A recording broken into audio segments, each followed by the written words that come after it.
Hello and welcome. I'm Alan Carter, and today I'm going to show you how to reveal the trend in historical performance data by calculating and plotting a 30-day moving average.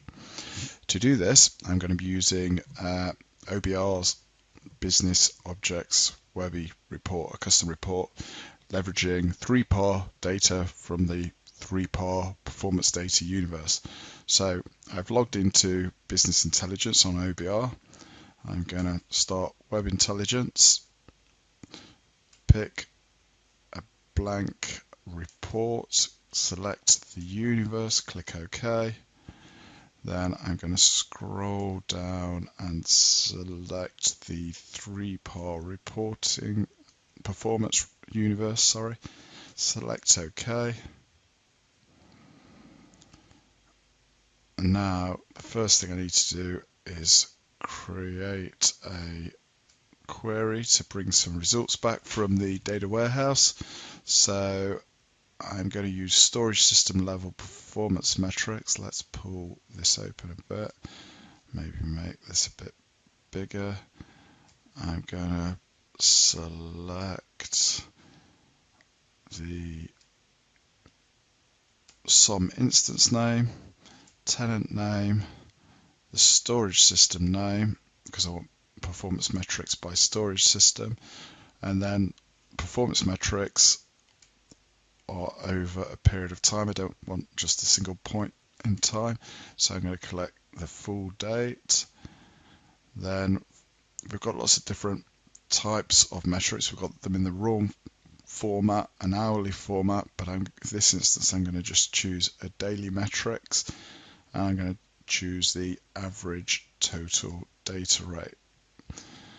At this point I could create a query filter to filter down on specific storage systems maybe, or narrow the time range down, but I'm just going to leave it to collect all the data there is in the universe. Click run to run the query.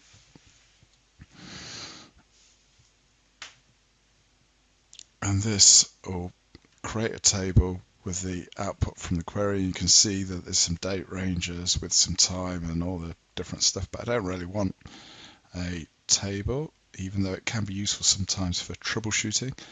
So in this instance I'm going to delete it.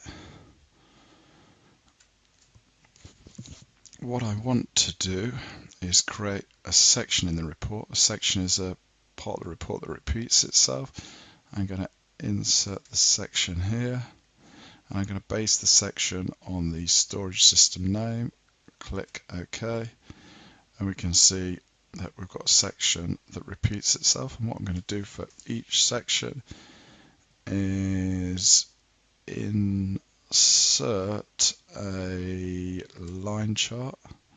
So if I get line, and I'm going to insert that into the section. So you can see for each storage system I've now got a graph, and in this instance I've got 3 storage systems. So all we need to do now is start assigning data to the graph. So assign data, and what we need to do for the category access is just select the date and time, select full day, and for the value access I'm going to pick the metric that I've got, and at that point let's just click OK and see what we've got. So at this point we've got 3 graphs over time. They're a bit crammed in, not much space, so one of the things that I like to do is rearrange how it looks a bit. So what I'm going to do is format the chart a bit. So if I right click that, you can drag the chart size out to whatever size you want, but in this instance I'm just going to put in some numbers here which I've worked with before. So I really want it 12 centimeters by 11 centimeters. If I click apply, you'll see that grow. And then what I'm going to do next is maybe look at where the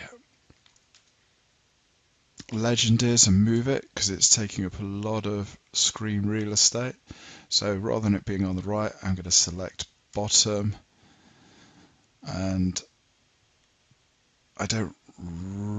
let's click apply. I don't really want the title there, it's fairly obvious what it is, so I'm going to make sure that it's not visible. Click apply. I don't really want the title for the date on the chart, so because it's fairly obvious what it is, so I'm going to go down to category access, click title, make it not visible, click apply. Then some final things here. I don't really like the date format or the fonts either, so I'm going to change a couple of the fonts.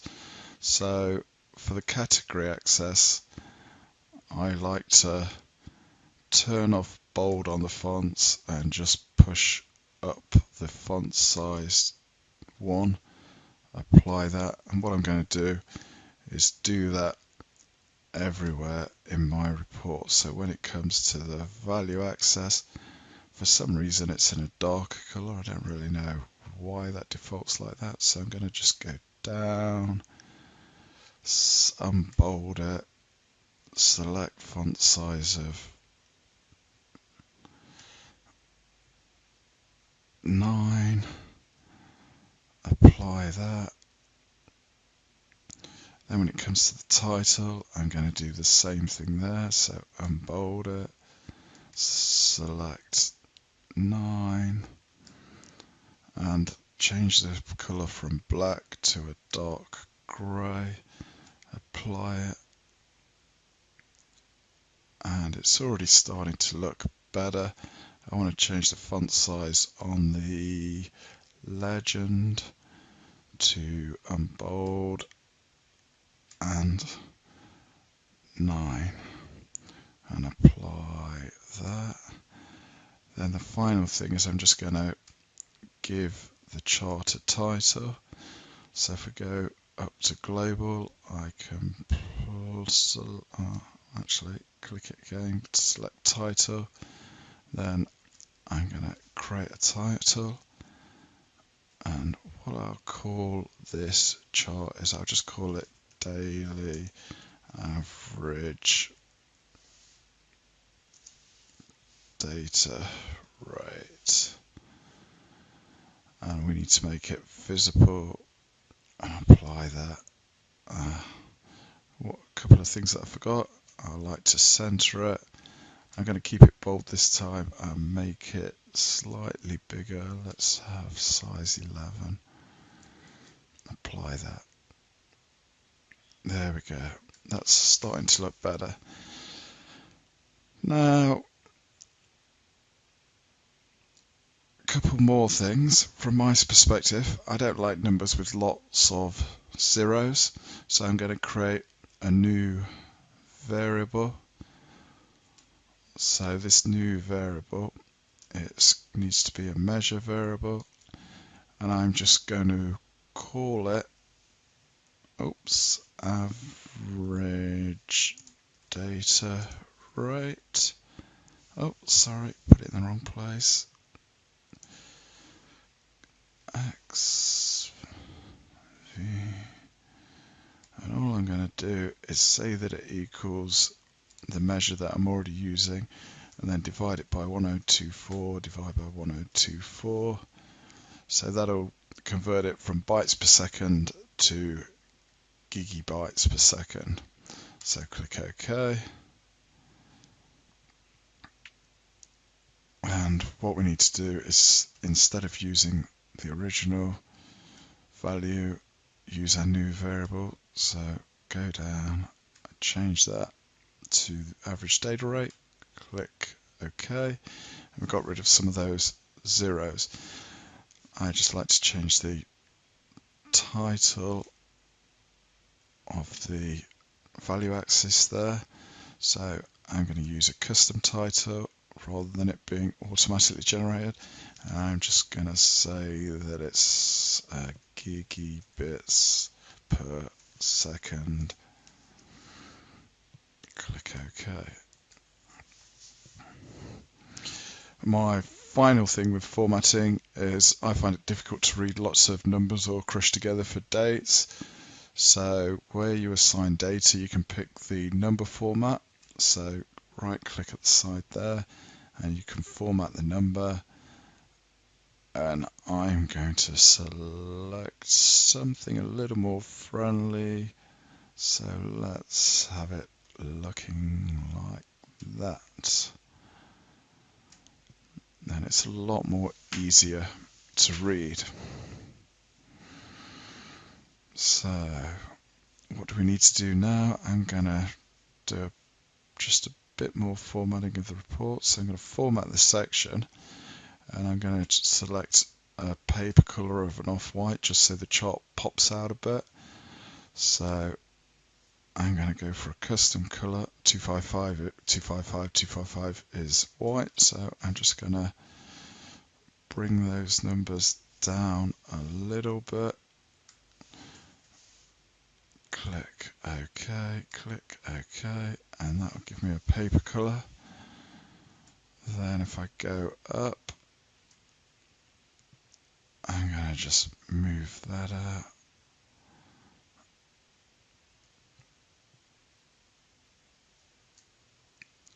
And create a report name. So I'm just going to put in here a report title. So I will say something like historical data rate.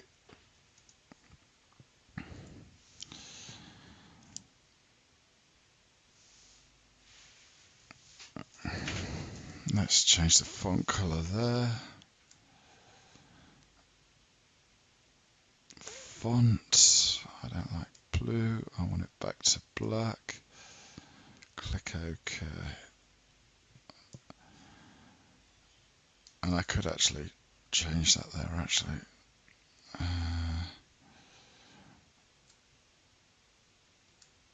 So rather than it just be the storage name, I'm going to make it now equal to storage name colon space inverted plus the variable.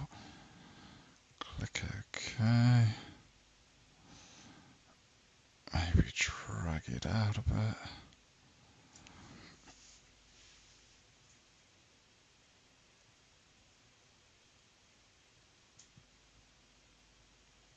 There we go.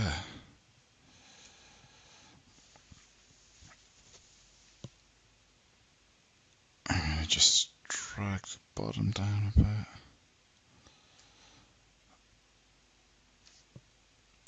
Sorry.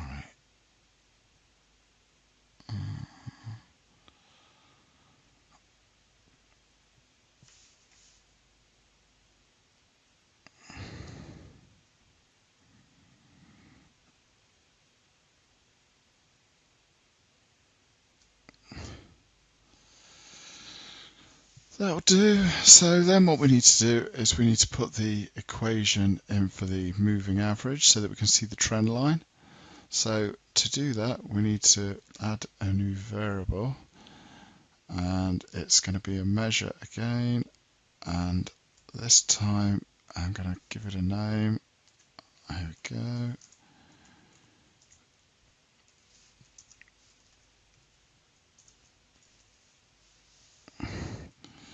And the equation that we're going to use, is previous, and I'm going to put self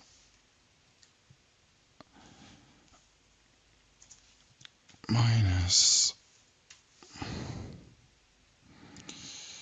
previous, and I'm going to use the new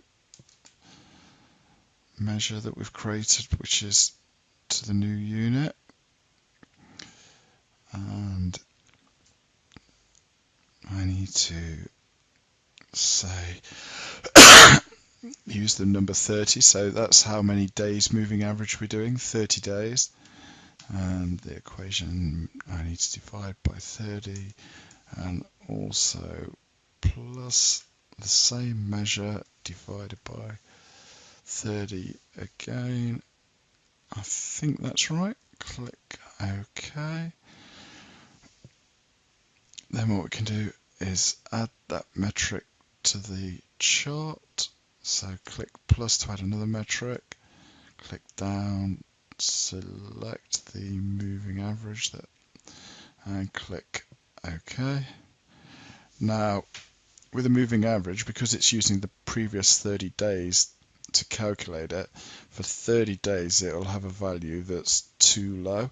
So really I want to count 30 days and truncate that part of the line between there and there. So to do that, there's a really neat trick that we can do.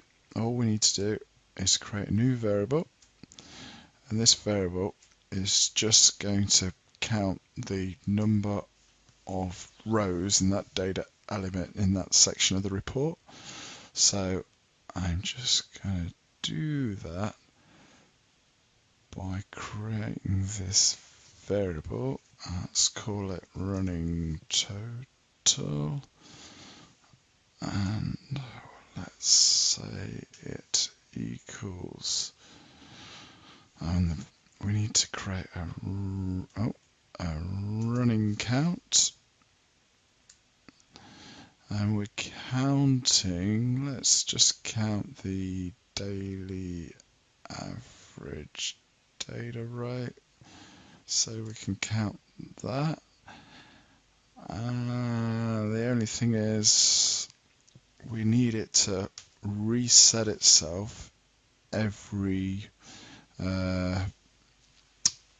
section of the report, so we want it to reset the count every time the storage system name changes.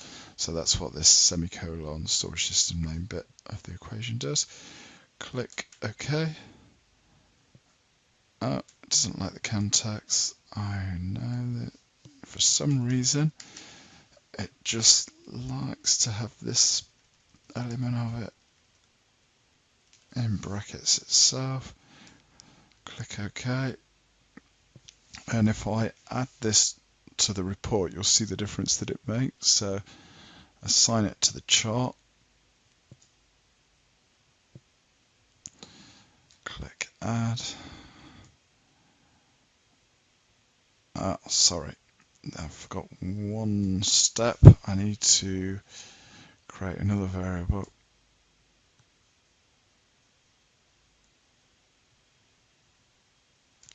It's another measure. And let's call this the 30-day moving average data rate.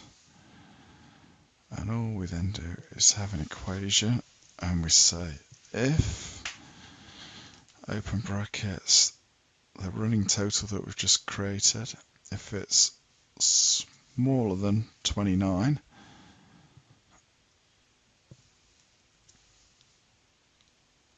sorry, not smaller than, greater than 29. So if it's greater than 29, it's equal to 30 or more, then we take the value from what we've already created for that moving average there, and that will chop the first part of the table off. So if I then right click, assign the data, and I'll add one for the new one, and click 30-day moving average, click OK, and we can see that it just starts at that point. So I don't really want the green line anymore, so if I right click, assign data, then we can remove that one,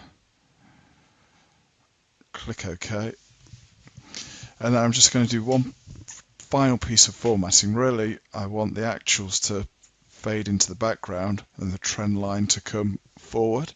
So what I'm going to do is format the chart again, and let's go into global, and then I'm going to select the palette and style and go into the color palette, and I'm going to create a custom color palette. Let's say new, let's call it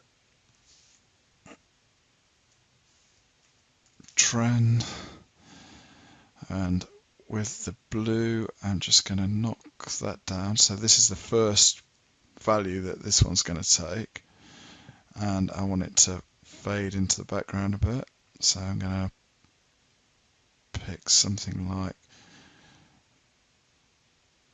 27 will do. And then for the next one I'm going to pick blue as well, so this will be the trend line, but it will be a nice bright blue. Click OK, OK, OK, and as that applies you can see the actual values are in the background, they're faint, and the trend line is a lot darker. So now we can see the trend of what the value is rather than the noise of the actual data. So that's kind of the aim of what I was trying to do.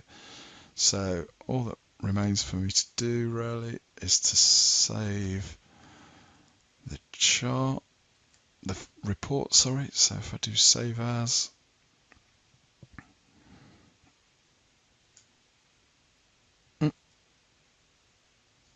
let's call it